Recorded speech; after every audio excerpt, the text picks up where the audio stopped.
Resident Evil 5 is the next game in the ongoing Resident Evil series. This game is picking up 10 years after the events of the destruction of Raccoon City from Resident Evil 2 and 3. And we have longtime Resident Evil hero Chris Redfield returning in this particular title. Chris has been kind of on the move in the last 10 years. He's left the STARS organization that he was known for in the first Resident Evil games, and he's joined up with a new group. With this new group, he's kind of trying to trace the history and the evolution of what became the T-virus that ended up mutating people into zombies in Raccoon City back in the beginning of the Resident Evil series. And he's now traced this virus all the way back to Africa as the sort of story evolved through Code Veronica and some of the earlier Resident Evil games. And now he's come to this city here in Africa and is looking for the origin of the virus, and has found a town that has become infected by this virus, and things are going horribly awry. Cooperative play kind of takes part in two different sections. If you're sitting at home alone with your PS3 or your Xbox, you are going to have help in terms of your partner, a woman named Sheva.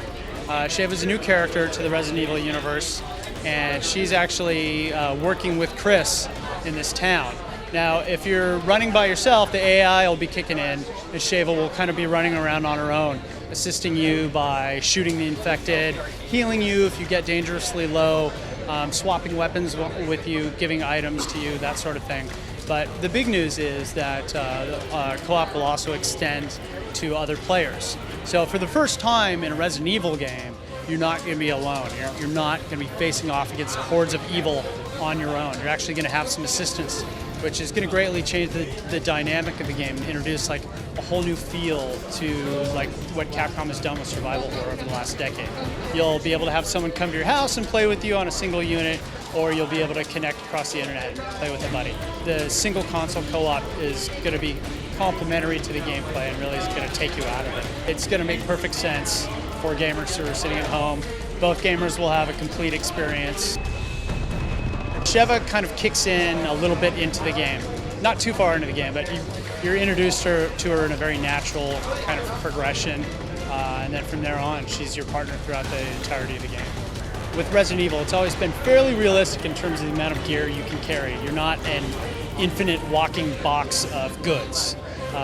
This isn't like some random RPG where you're like a mule carrying 10,000 items. Part of the game with Resident Evil is always, what am I carrying? What do I need to carry? What do I need to have on me? What's important? What should I drop? What do I need to keep?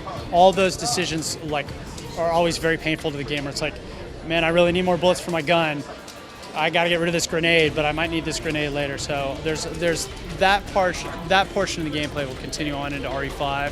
But the good thing is that your partner is also going to have an inventory, and so you'll be able to swap back and forth either with your co-op partner or your AI partner. So you'll be able to trade weapons. Your co-op partner will be able to heal you or give you items that they pick up as well.